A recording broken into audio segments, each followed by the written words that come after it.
La fuerza vital del cielo anterior, de Jacobo Grinberg Silverbaum. Capítulo 6. India. Yo analizo. El sol del mediodía caldeaba el desierto de Rajasthan hasta el grado en el que permanecer al descubierto se volvía un infierno. Sin embargo, esa era precisamente la hora del día en la cual el estiércol adquiría la textura adecuada para ser recolectado. El estiércol era nuestro combustible y con él encendíamos el fuego para cocinar y calentarnos en las noches. Mis amigas y yo salíamos a recorrer la tierra partida y las dunas arenosas que brillaban intensamente reflejando los rayos amarillos del sol. Ni siquiera los monos nos molestaban, porque a esa hora permanecían recostados aprovechando la frescura de la sombra de los pocos árboles que quedaban con vida. Mi tez era morena, mi piel fuerte y mi talle delgado. Andaba con paso lento, totalmente erecta, porque mi dignidad era lo único que me sostenía. Los hombres me asediaban por mi belleza y por eso odiaba mis ojos penetrantes y mis labios delgados. Vivía con las mujeres y nos protegíamos unas a las otras de la insistencia masculina por satisfacer sus deseos con nuestros cuerpos. Me habían violado tantas veces que cada vez que veía a un hombre me daban ganas de provocarle el mismo dolor que su pene erecto penetrando mis carnes secas me habían causado. Sin embargo, deseaba casarme y tener hijos. No comprendía por qué lo anhelaba y me pasaba horas enteras analizando la contradicción entre mi repulsión y mi atracción. Pertenecía a la casta de los intocables y penetrar a los mercados o a los templos me era prohibido. No conocía a mis padres y el temor a la lepra me aterraba. A veces, al cerrar los ojos, veía una cara y un sentimiento extraño fluía a través de mi cuerpo. La dibujaba en la arena, intentando representar su cabello largo, su barba rubia y sus ojos penetrantes. Pero nunca logré estar satisfecha con el resultado. Era mejor verla en mi mente y analizar su procedencia. Deseaba encontrar el hombre vivo, dueño de esa cara, y cuando me despertaba el sol o no aguantaba el escozor de mis manos producido por el estiércol, me imaginaba otra vida junto a ese hombre, protegida y amada. Pero nunca conocí a alguien, ni siquiera parecido. Solamente una vez fui feliz. Caminaba por el desierto cuando vi a lo lejos un renunciante recolectando estiércol como yo.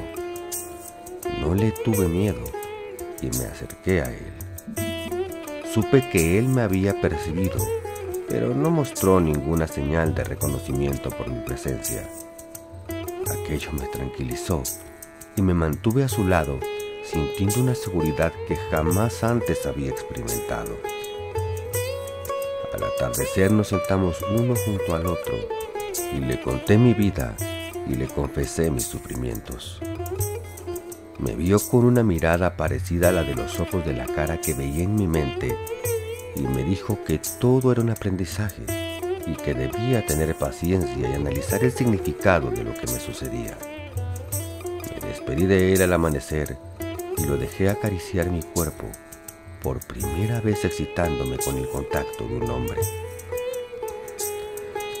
No lo volví a ver, pero su recuerdo perduró en mi memoria y sus palabras también. Mi vida era un aprendizaje, me había dicho, y yo debía analizar su significado. Poco a poco y a medida que envejecí, me di cuenta que sus palabras reflejaban la verdad. Hacia el final de esa vida, mi mente comenzó a jugarme tretas extrañas. Cuando me despertaba por las mañanas, sentía mi cabeza dividida en docenas de compartimentos. Cada uno de ellos era un mundo completo y complejo. Lo que sucedía en cada mundo era de una importancia y dramatismo totales. En cada experiencia de cada compartimento se jugaba a la vida y a la muerte, pero no existía absolutamente nada que uniera entre sí a todos los mundos. Viajaba entre las realidades que representaban sin encontrarme a mí misma.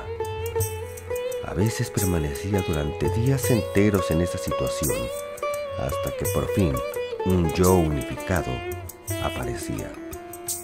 Pero no duraba mucho. A la mañana siguiente me volvía a suceder lo mismo. Mi único recurso era analizar lo que acontecía en cada sección de mi mente, intentando con desesperación encontrar alguna pista que me pudiera ayudar, algún camino de unión entre todos esos mundos. Me di cuenta hacia el final de mis días que la unión no pertenecía y no se podía hallar a partir y desde los compartimentos. La unión pertenecía a otro nivel que aparecía súbitamente e independientemente del análisis, pero de alguna forma ayudado por él. Morí viajando entre 3 compartimentos, analizando sus contenidos. Capítulo 8. Polonia. Yo equilibrio. Desde mi ventana los veía caer, lentos y acolchonados, como si poseyeran vida propia. Algunos se pegaban al vidrio impulsados por una suave corriente de aire. Entonces me acercaba lo más posible para observar sus formas. Todos eran perfectos, pero diferentes unos de los otros. Me preguntaba cómo podía ser aquello. En una noche de tormenta, la cantidad de copos de nieve no podría ser contada ni siquiera con el uso de todas las combinaciones posibles de las letras del alfabeto hebreo. Sin embargo, existía una similitud. Cada palabra tenía un índice numérico resultante de la suma del valor de cada letra. El número de palabras también parecía ser infinito, aunque seguramente menos infinito que la cantidad de copos de nieve. ¿2 infinitos? El recuerdo de Reubén me asaltó en ese instante. ¡Qué ganas de que ya fuera mañana para poder discutirlo con él a la salida de la yeshiva! Reubén, ¿cómo podía ser que alguien diferente de uno fuera tan afín a uno? Reubén entendía todas mis preguntas, las vivía como propias y me ayudaba a darles respuestas. ¿2 infinitos? Mi mente no dejaba de pensar. También era cierto que había familias de palabras que coincidían en valor numérico y familia de familias. Había que agradecer a los grandes rabinos y cabalistas haberse pasado vidas enteras contando y haciendo combinaciones de las palabras de la Torá por el legado que nos dejaron. Leer la Torá con gematría era como penetrar a otro universo y entenderlo. Si las palabras pertenecían a la familia, los copos no. Me acerqué más a la ventana y allí estaban. Algunos eran más parecidos que otros, y ciertamente podía uno abstraer de sus formas diferentes componentes comunes, algo así como su geometría global. Mi madre entró a mi dormitorio en ese instante. Me recordó que mañana debía levantarme a las 5 porque los caminos estaban bloqueados por la nieve. Me recosté, pero no pude dejar de pensar. También Reubén y yo, Mordejai, éramos como las familias de palabras y las geométricas comunes de los copos de nieve. Decidí preguntárselo mañana. Sí, mañana sería un día interesante, tal y como lo había sido hoy. Me dormí y soñé que Reubén tenía otro nombre y era mujer.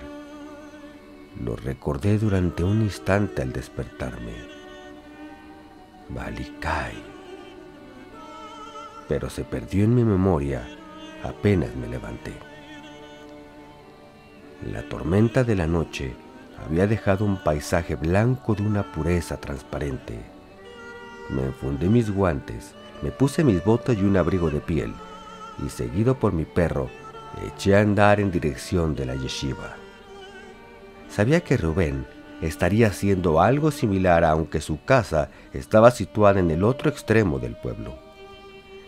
La yeshiva ocupaba una cabaña de madera que todas las mañanas nos acogía junto con otros estudiantes y nuestro maestro, el rabino de la comunidad. Hacíamos el rezo matutino y después, durante horas, nos dedicábamos a leer pasajes del Talmud y a discutirlos. Nuestra mente buscaba argumentos y nuestro espíritu versículos de la Torá para defenderlos. En ocasiones se nos encendía la pasión al entrar en un desacuerdo complejo. Cada uno discutía a gritos defendiendo su posición y el rabino intentaba mediar entre nosotros, pero sin mucho éxito. A las 2 de la tarde interrumpíamos para comer y durante ese lapso, Reuben y yo aprovechábamos para conversar. Compartí con él mis pensamientos acerca de los copos de nieve y su relación con la gematría. Reuben me dijo que a mis observaciones les hacía falta un marco de referencia más general que pudiera englobarlas y darles dirección. Lo cuestioné acerca de la misma y él se quedó pensando un instante, adoptando su postura característica. Se acarició la oreja derecha y me contestó muy serio. La pregunta es acerca de cómo se activa el significado. Yo me entusiasmé. Por supuesto, le dije radiante, esa es la pregunta esencial. Nos enfrascamos en una discusión deliciosa a partir de ahí. Según Reuben, todo lo que acontecía reflejaba la existencia de un orden trascendente en el cual no existe el azar. Dependía de la capacidad de ver, la posibilidad de hallar ese orden y así asignarle un significado a los eventos y a las palabras. La más nimia acción podía ser vista como representante de un patrón trascendental y cuando eso se lograba, la vida adquiría un sentido íntegro. En cambio, cuando una acción se percibía aislada y en forma concreta, se perdía su significado, puesto que se la desligaba del patrón global. Yo le dije que por detrás de sus palabras se escondía la consideración de que todo lo que acontece es perfecto y absolutamente determinado, y que estaba de acuerdo con ello. Me miró con una sonrisa y continuó. No solamente eso, sino que nosotros participamos de ese orden y podemos influir en él. Cuando eso sucede y comprendemos el significado de nuestros actos y estos colaboran con el patrón trascendente, nos sentimos plenos y nos llenamos de satisfacción. Cuando, en cambio, actuamos sin esa conciencia, nuestra vida parece perder sentido y valor. Desde luego, asentí, pero eso no significa que no existan sucesos que se encuentran fuera de nuestro control y que no comprendamos. Es cuestión, respondió él, de saber cuál es nuestro territorio y de expanderlo. Conocer en qué participamos y cómo lo hacemos es una responsabilidad ineludible. Los eventos que sentimos fuera de nuestro control hablan de la existencia de una realidad a la que todavía no tenemos acceso y debemos agradecer su ocurrencia. Sin embargo, dije yo, a veces nos asustamos y el miedo nos invade. El miedo refleja una falta de fe, afirmó Reuben enfáticamente, y no es válido desde ningún punto de vista. El rabino nos interrumpió en ese instante, invitándonos a continuar con el Talmud.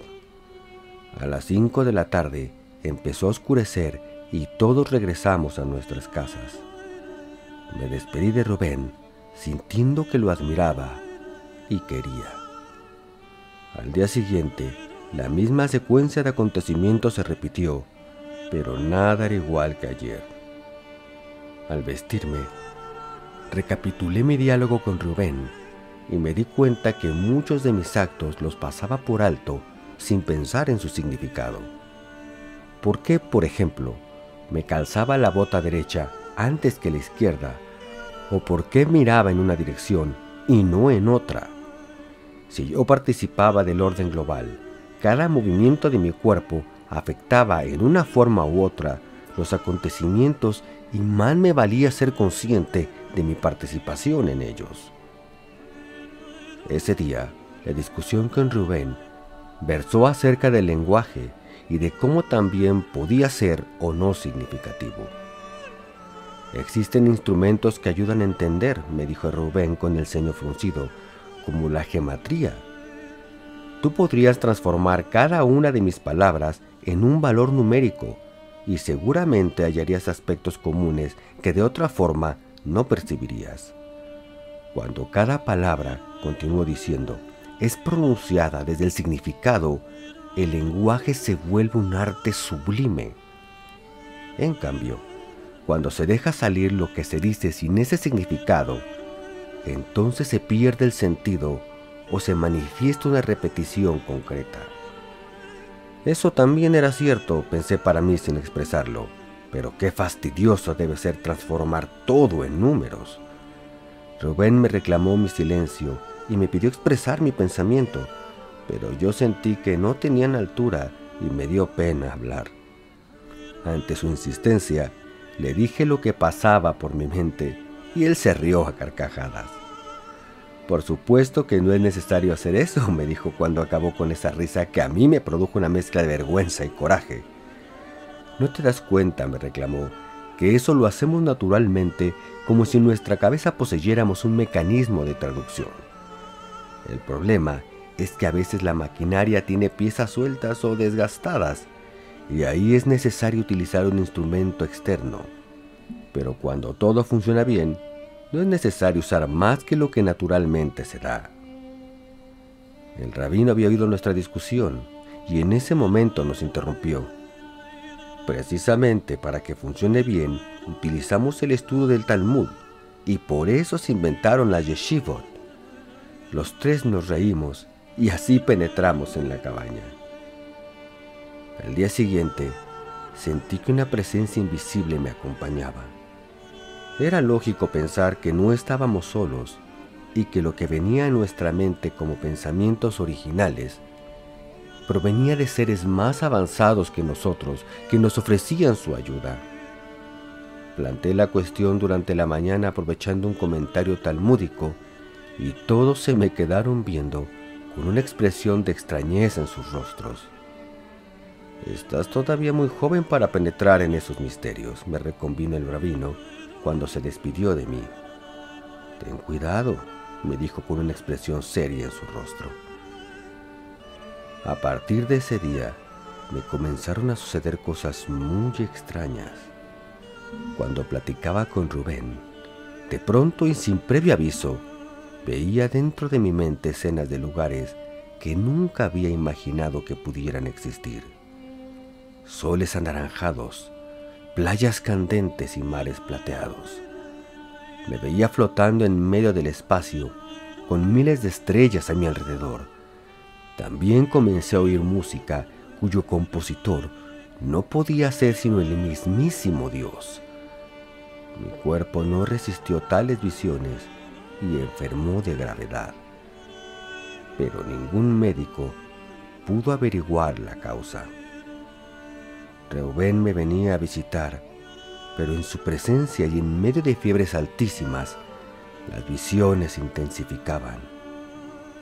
Mis padres le prohibieron platicar conmigo y lo dejé de ver durante una convalecencia larga y penosa de la que sobreviví más delgado y pálido que nunca. Por fin me recuperé y volví a asistir a la yeshiva, pero a Reuben ya no lo volví a ver. Se había ido a otro pueblo a continuar su educación rabínica. Nunca salí de mi pueblo, y cuando mis padres murieron, heredé su casa y me casé. Viví hasta los 85 años y nunca me olvidé de Reuben y mis conversaciones con él. Hacia el fin de esa vida, comprendí que la verdad se encuentra en el equilibrio exacto de todas las cosas. Capítulo 9. Francia. Yo deseo. La alfombra no dejaba oír mis pasos mientras avanzaba por entre jarrones gigantescos de porcelana, cuadros representando batallas y muros pintados de varios colores. Del techo colgaban candiles con cientos de cristales alumbrados por las velas que reflejaban decenas de matices iridiscentes en sus aristas.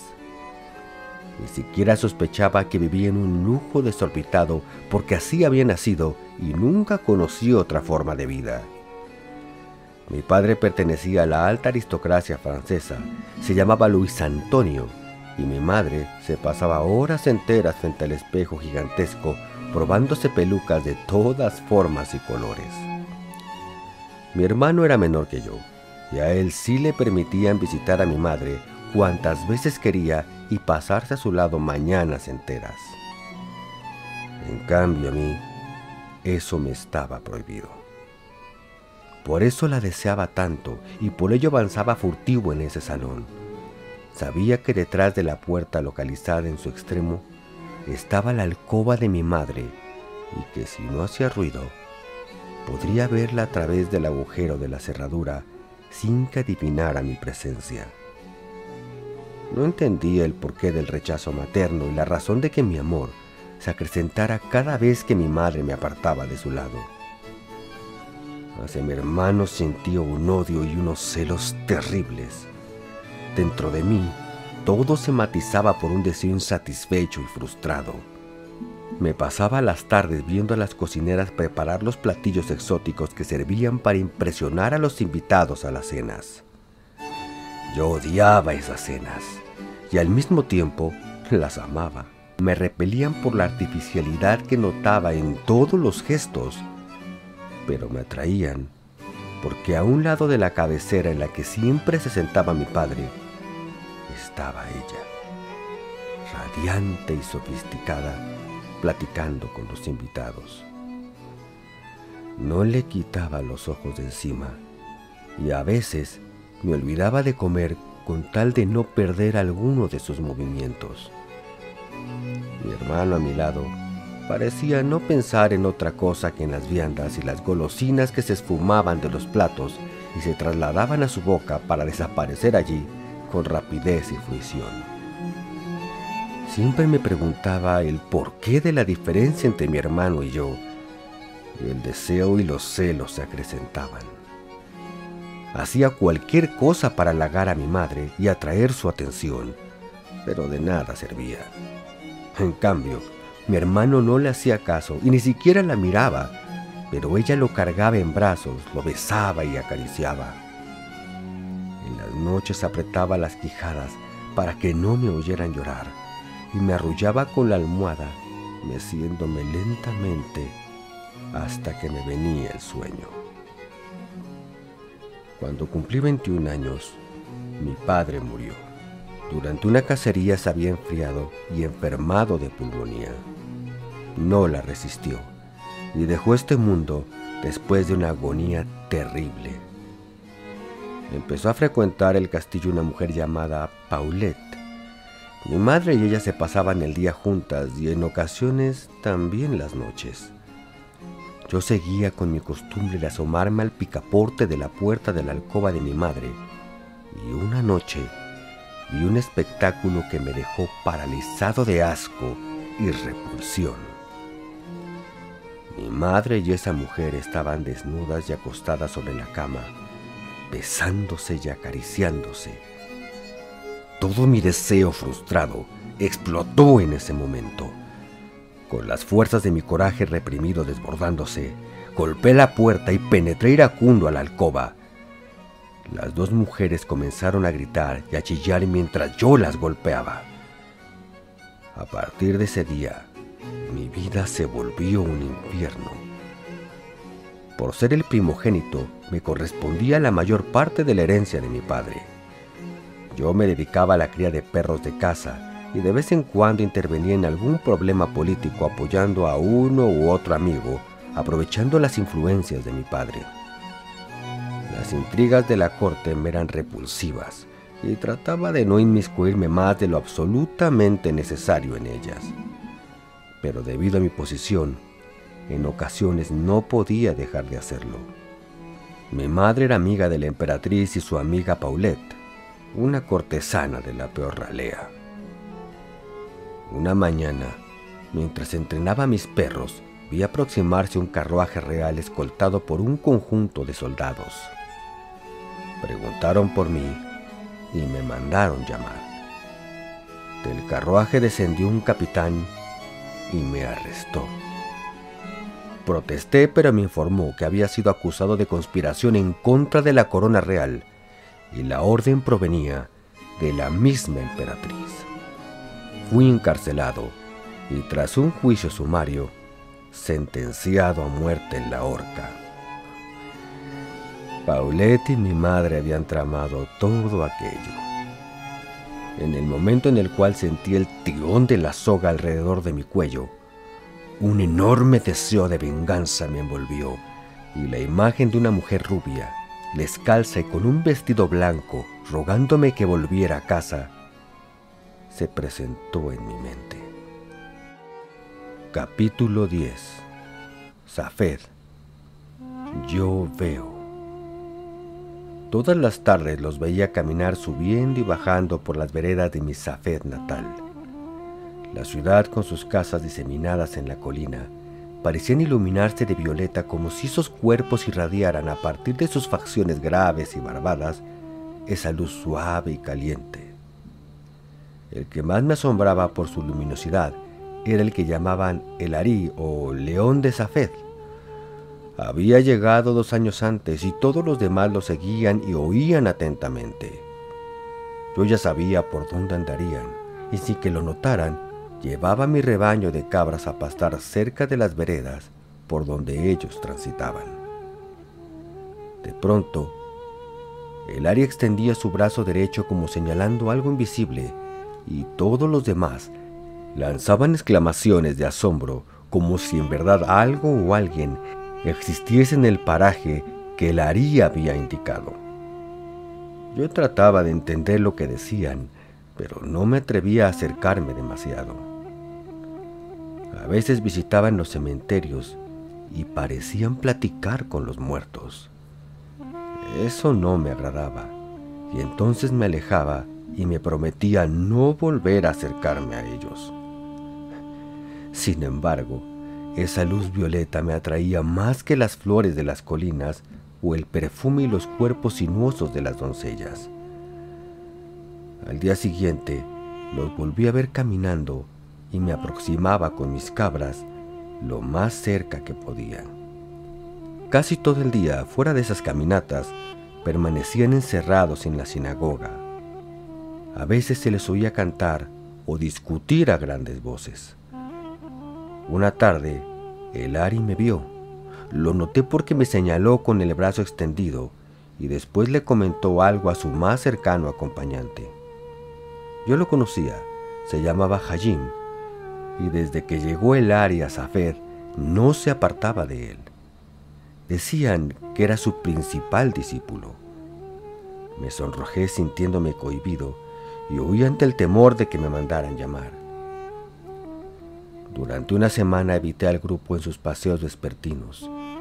Puesto que sabía por dónde caminarían, escogía a propósito otras direcciones y distintos parajes para no permitir que me vieran.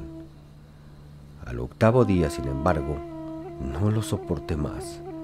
Extrañaba su luz violeta y la sensación de calidez e inspiración que me provocaba. Llevé a mis cabras a pastar en una intersección de 2 veredas y ahí lo esperé. Oí sus voces antes de verlos, y aunque sentía temor, me quedé aguardándolos. El Ari venía guiando al grupo con Hajim a su izquierda. Volví a ver la luz violeta, y cuando se acercaron lo suficiente, pregunté en voz alta: ¿de dónde viene su luz violeta? El Ari se rió y me llamó a su lado. Me preguntó lo que veía y mi nombre. Se lo dije. Me llamo Daniel y nací en Safed. Me invitó a caminar a su lado y seguimos hablando. Mi sensación era como si el suelo que pisaba en mis pies hubiese desaparecido y yo flotara en medio de nubes con esa luz violeta más intensa que nunca antes. Le confesé lo que sentía y el Ari volvió a reír. Me invitó a estudiar con él y acompañarlo en sus caminatas. Yo accedí. Poco a poco fue entendiendo la razón de los señalamientos del Ari. Detectaba las tumbas de grandes sabios y al acercarse a ellas nos describía sus vidas y enseñanzas. También comprendí por qué todos lo admiraban. Siempre era amable y tierno, aunque al mismo tiempo fuerte y osado. No permitía distracciones u olvidos. Me convertí en uno de sus 12 discípulos más cercanos y como todos los demás, se me asignó un día de la semana, el jueves, como propiciatorio para mi progreso espiritual y un día al mes, el noveno, en el que nada podría dañarme.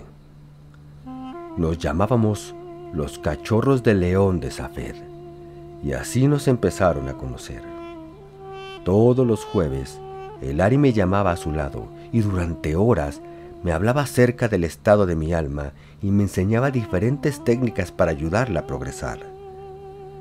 En una de esas ocasiones, se me quedó viendo atentamente, provocándome una sensación de cosquilleo y presión en el entrecejo. Me pidió cerrar los ojos y la luz violeta apareció en el interior de mi mente con tal brillantez que sentí que me cegaba. Entonces el Ari colocó 2 de sus dedos en contacto con mi frente y me habló de mis vidas pasadas y de todo lo que había aprendido en ellas. Me dijo que al igual que en Safed, yo había sido uno de los 12 discípulos más cercanos de un gran rabino de hacía muchos siglos. Me habló de la India, del Tíbet, de Egipto y de Polonia. Me dijo que nos habíamos conocido en las faldas del monte Sinaí y cuando vio mi vida previa a Safed, el tono de su voz se convirtió en un lamento. Le pregunté lo que observaba, pero él no quiso relatármelo. Solamente afirmó que ya comprendía por qué lo necesitaba y me prometió que me ayudaría. Salí de esa sesión completamente confuso. Ya sabía que las almas transmigraban y que el camino era regresar a la unidad. Sospechaba que Safed no era mi primera vida, pero nunca me imaginé que alguien tuviera la capacidad de recordarlas. Solamente un año estuve al lado del Ari porque una epidemia lo contagió de muerte, haciéndolo desaparecer de este mundo. Durante ese año, le pregunté datos acerca de esa vida previa, pero él se negó a compartirlos conmigo. En cambio, se interesaba mucho en mi conducta con las mujeres y me hacía preguntas extrañas acerca de mis emociones con respecto a ellas.